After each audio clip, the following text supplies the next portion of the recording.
What's up guys, it's Endymion, and today I want to talk about what I consider to be the greatest fight in the Dark Souls trilogy, and to a further extent, one of my favorite boss fights ever. Of course, there will be spoilers for the Dark Souls series, so that's your warning in case you haven't played these games yet. And before I begin, if you like the content, consider subscribing, liking the video, and turning on notifications. It helps out the channel. And now let's begin talking about the greatest boss fight in Dark Souls history. First, I think it's important I state what I believe is required for a boss battle in order for it to be considered great. There's tons of boss battles of all kinds, but there's three key things that make a boss fight go from decent to legendary. And to show what these three key things are, I'll be using the fight I consider to be the greatest in the trilogy. And for that, let's journey to the disillusioned land of Lothric, where the Lords of Cinder feverishly grasp at the final embers of a dying age. Throughout Dark Souls 3, you're tasked with defeating these Lords of Cinder. Each of their fights are a spectacle in their own way, and they range from a massive giant armed with a butcher knife to the twin princes who double team you into submission. While all of these fights are great in their own way, eventually you reach the point where you're able to place the souls of these Lords of Cinder upon their hallowed thrones. And in this moment, the Firekeeper deems you, the Ashen One, fit to become Lord. And you arrive at the Kiln of the First Flame, and upon reaching its summit, you're met with what I consider to be the greatest fight in Dark Souls history, the Soul of Cinder. As you enter the arena, the soul stands up from the middle of this weathered battlefield where previous lords have died trying to link the fire. And it's especially cool because the soul uses the actual coiled sword that is used to link the bonfires as its literal weapon. It's a really cool thematic touch since it's a reverse of the Ashen One. While the Ashen One inserts the sword to begin their journey, the Soul of Cinder removes it in order to end ours. But you see, Soul of Cinder is an incredible boss fight because it ticks all the right boxes when it comes to what's required to make a legendary boss fight. The first of these fundamentals is gameplay mechanics. A boss fight needs to be fun and offer unique mechanics that keep the player on their toes. Unique mechanics are required because without them, a boss is then no different than a normal enemy. I'm looking at you, Dark Souls 2. This isn't new to Dark Souls, however, as there's been plenty of fights with great mechanics.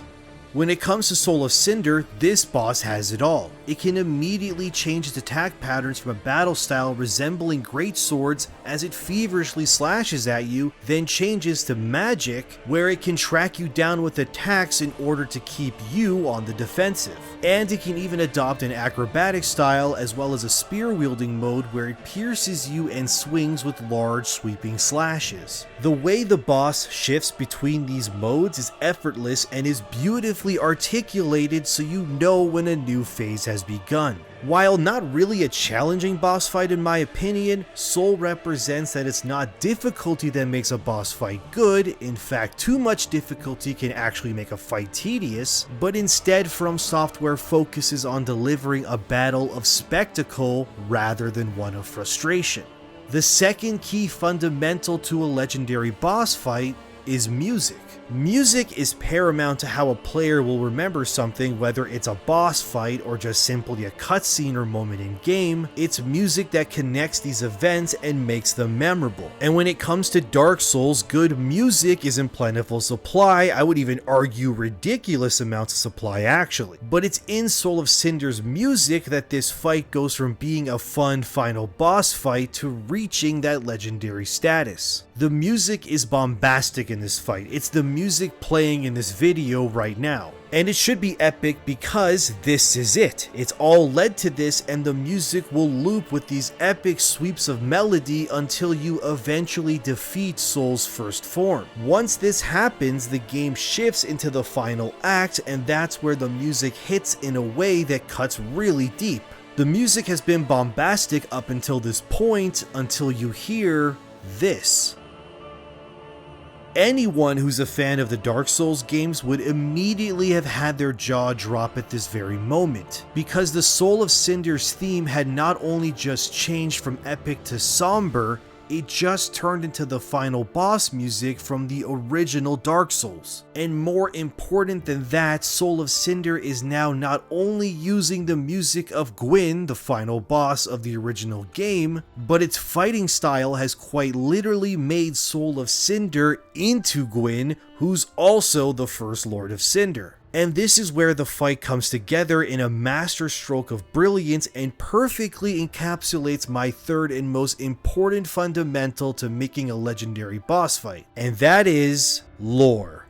The lore of a boss in any of From Software's games is deeply important to making a fight not only memorable but becoming legendary with time. Fighting the Nameless King isn't just cool, but instead the lore is why it's so great, but I'll leave that boss for a potential future video. In terms of Soul of Cinder, when it comes to lore, it all ties with the music and really the cycle-like nature of Dark Souls as a trilogy. The reason why the Soul of Cinder can shift between wielding a sword or magic and eventually acting like it's Gwyn is because the Soul of Cinder isn't just an ordinary boss. The Soul of Cinder is us. See, it's the manifestation of all the people who've ever linked the fire across the entire trilogy of Dark Souls as a series. Every time someone linked the fire, whether it was in the original game or ascended the throne in Drangleic and so on, the Soul of Cinder's powers draw from these very moments. And the reason why it can change to so many forms is because of us, the community. When it wields a sword, it's emulating players like myself who play these games as melee-based bruisers that fight at close range. When it uses magic, it's wielding the power of the countless players throughout the community who link the fire through arcane might. And the reason the Soul of Cinder transitions into fighting just like Gwyn does is because Gwyn linked the fire all the way back in the original Dark Souls. And at that moment where we have the upper hand, it's the will of Gwyn himself manifesting into a form that the Soul of Cinder can now tap into. So Gwyn is literally using his power along with the power of the entire community to stop you from realizing your destiny. And that's so freaking crazy when you realize it, because this transcends the boss fight to being beyond just a video game. And it's why the Soul of Cinder is such an incredible boss fight, because it's not just its mechanics or its wonderful musical score, but it's the fact that when you fight it, you're facing not only the entire community,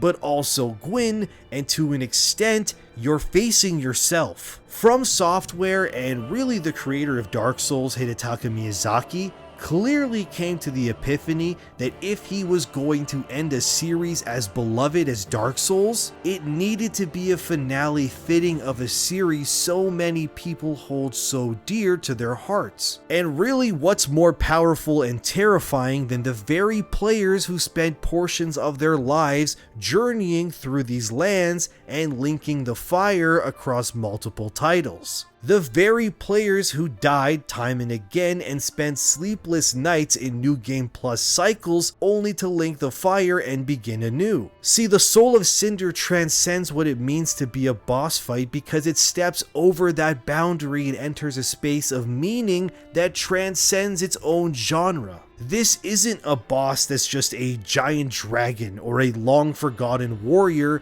but the very essence, the very soul of you, the person playing the damn series in the first place. And maybe Soul of Cinder doesn't hit as hard or is as challenging because it's the manifestation of a dying flame. It's the embers of a once powerful entity, a series full of ideas and possibilities, thrashing helplessly to keep itself alive just long enough until someone worthy can end it for good. And once you defeat the Soul of Cinder, you haven't really just beaten a boss, but you have quite literally put Dark Souls as a video game series to rest. The land of Lothric is a decaying land of lords and monsters built upon the ashes and the lives of countless kingdoms before it. And Dark Souls 3 as a game in a literal sense, like the rolling convoluted cities that sit as foundation for Lothric as a kingdom, is a game built upon the skeleton and existence of the previous games in its own trilogy.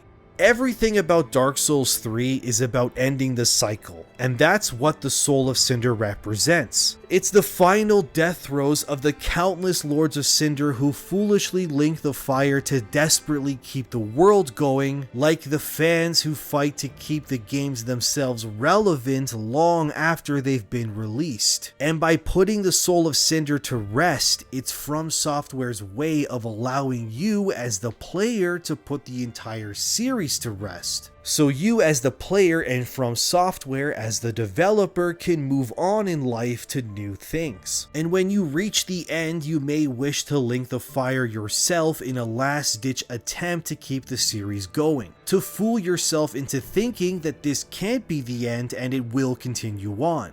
But like your meager attempts, the flame will just flicker if for a second, only to burn out and leave the land cold and lifeless. And no matter how many times you replay, however many times you slay the Soul of Cinder, the flame will not return to its original glory. You are doomed to fail as long as you struggle to maintain this series, just how the Soul of Cinder is doomed to fight, using the powers of a community who's moved on. Although if you choose to not link the fire, if you gather the help of your firekeeper, the fire may go dark, but new life can rise, and in time, new ages and worlds and possibilities could exist in the future. Of course, these new worlds would look familiar in ways, after all they are built upon the people that came before them, but they wouldn't be tied to linking fires, but new places where new stories and legends can be born. And they too will one day fade, but that's just life. So in the end, Soul of Cinder is incredible not because it's just a boss battle, but because of what it represents on both a story and literal philosophical level. It's the will of the Dark Souls community, the essence of our struggles coming back to face us one last time before we move on for good. And like the ashes that suffocate the land of Lothric, at its core, Dark Souls 3 is a game about ending that cycle and moving on. It's about letting go and coming to terms with the fact that within the infinite darkness comes new possibilities and stories. And no matter how many times you seek to link the fire, it will never truly shine like it did before. But maybe that's just how life is. Ages and people will inevitably end to make way for new life and eras. And that we as players are like the ash, the very same ash that seeks embers. And in the end, that's what it will always be, for that is our fate, the fate of the cursed. And that, my friends, is why I consider the Soul of Cinder to be the absolute pinnacle of boss fights in Dark Souls, and to some extent all of From Software's games. Of course, I'd love to know what your favorite boss fights are as well, so let me know in the comments below. This video was something I've wanted to make for a while, so I hope you enjoyed it, and if you did, remember to leave a like, share it if you think it deserves it, and subscribe to give my life meaning. Thanks to my patrons as always for their continued support, and I'm Endymion. More content is on the way. Thanks for watching. I'll see you in the next one.